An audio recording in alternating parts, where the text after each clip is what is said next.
Are you ready to move out your parents' house?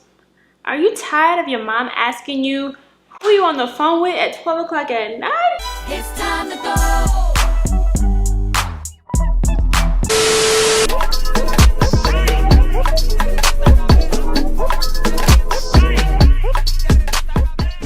Hey y'all, welcome back to my channel, or welcome if you're new. My name is Indy Alexis, and today I'm coming at you with a video I wish somebody shared with me before I decided to get my own apartment and move out my parents' house for the first time. So I'm coming at you with like 10 or 12, I don't even know, tips I wish I knew before getting my own apartment. So if that's you, you're ready to move out your mom's house, you tired of the rules, stay tuned. Alright, so the first moving tip that I have is definitely before you even start looking for apartments, I think you should have at least 4 to 5 months of rent saved up in your savings account, because there are so many unexpected expenses that come with getting your first place. Like, for example, we just went through a global pandemic and so many people lost their jobs.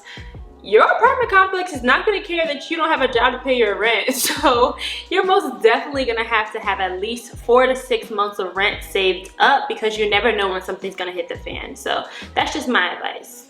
Alright, so now that you got your 4 to 6 or 4 to 5 months of rent saved up and you start actually looking for your first apartment, definitely take into account what is included in that apartment complex's rent. So for example, my sister said in her rent, water is included, utilities are included, and different things like that. In my rent, water is not included, electric is not included, or anything like that. So you definitely need to take into account what is actually included in your rent. Like, you can find the cheapest rents, but if utilities are not included, your rent can really skyrocket. So definitely take that into account. When you go apartment hunting, don't be afraid to ask the representative, like, what's included? What is the average cost for water, electric, gas, things like that, because those expenses could take your rent through the roof. Okay, so the next thing I wish I knew before I moved out was there are a lot, and when I say a lot, there are a lot of upfront costs that you need to have when you sign your lease. So for example, when you fill out your application, there is an application fee. When you sign your lease, you will have to hold a security deposit and give the apartment complex a security deposit. Once you actually get approved for your lease, they are going to make sure that you have renter's insurance. You can pay that monthly or you can pay that annually. And then also, when you first move in, most apartment complexes make you pay first month's rent. So make sure that you ask before you sign anybody's lease, what are the upfront costs that are associated when I first move in, because it really could be a lot. This is like a side note or something, but like, when you go apartment hunting, don't be afraid to ask questions to the representatives. Like, if you guys watch my apartment hunting video, I had a book of questions that I asked all the representatives that gave me the tour. Like, I know they were tired of me, but like, I really wanted to know what I was spending my money on. Like, if you have questions, don't be afraid to ask. All right, so this next one is for my guys or my gals or whatever that are moving out of state or moving far away in general. So you need to decide if you're gonna get like a moving truck or you're gonna buy new furniture when you get to your place. So for example, the stuff that I had in my parents' house, a bed, a dresser, and some other miscellaneous things, the value of those things were less than what it would have cost a moving truck from New York to North Carolina. So I just decided to buy new furniture when I got to North Carolina.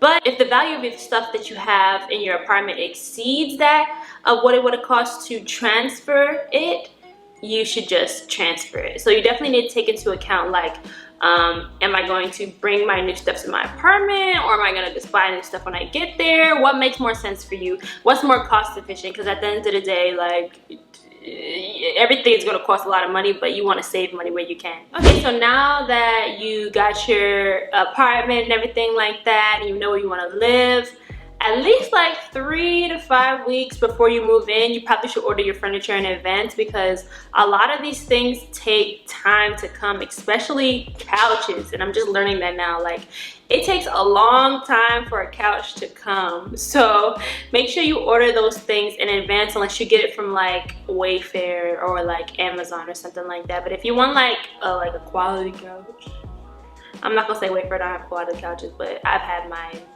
ups and downs with Wayfair, so we're not gonna talk about that today. But make sure you order your furniture in advance. That's all I'm saying. Okay, so the next moving tip that I have, especially if you're moving out of state and buying new furniture, is definitely get your furniture and like home decor from cheap places. Not cheap as in like bad quality, but cheap as in cost efficient. So that's like Dollar Tree for all things for your kitchen, utensils, cups, plates, colanders, all those different things you can get from Dollar Tree. Home Goods decor is A1. IKEA furniture is really good. All you have to do is just build it. That's really no big deal. What other place? And Wayfair. Wayfair has really good quality items. All you have to do is just read the reviews, because some things are really bad. But definitely check out Wayfair for things like you need, like mirrors, TV stands, dressers, rugs, anything like that. Definitely be cost efficient. Don't get like the most expensive things when you're getting your first apartment. It just doesn't make any sense.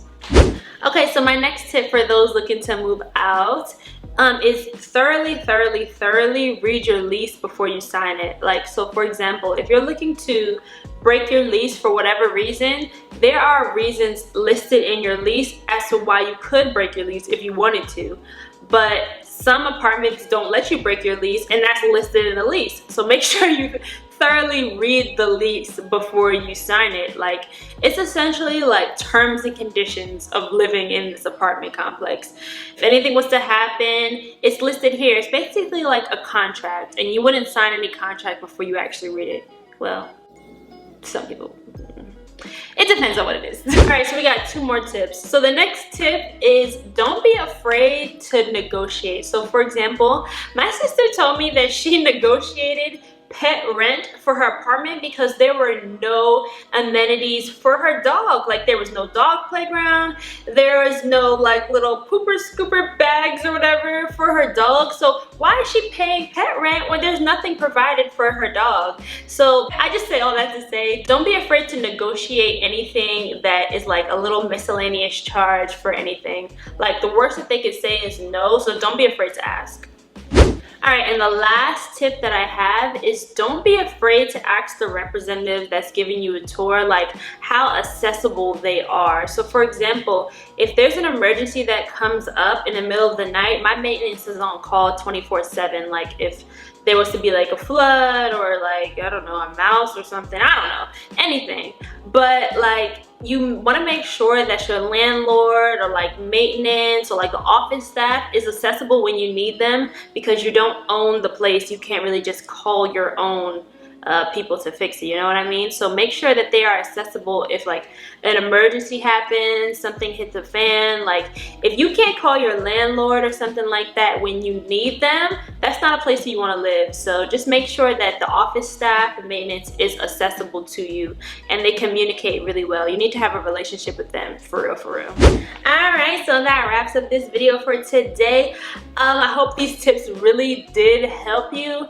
At the end of the day, yes, getting your own apartment is expensive, but the cost of my freedom is priceless. I'm telling you, when you get your own place. So definitely just save your money up, get your own place if you're ready to move out. And it's really just beautiful having your own first place. So thank you guys so much for tuning into my video. I'm rambling here, but thank you so much for tuning into this video. Subscribe if you aren't already. Join the family over here because it's lit. And I'll see y'all in my next video. Bye.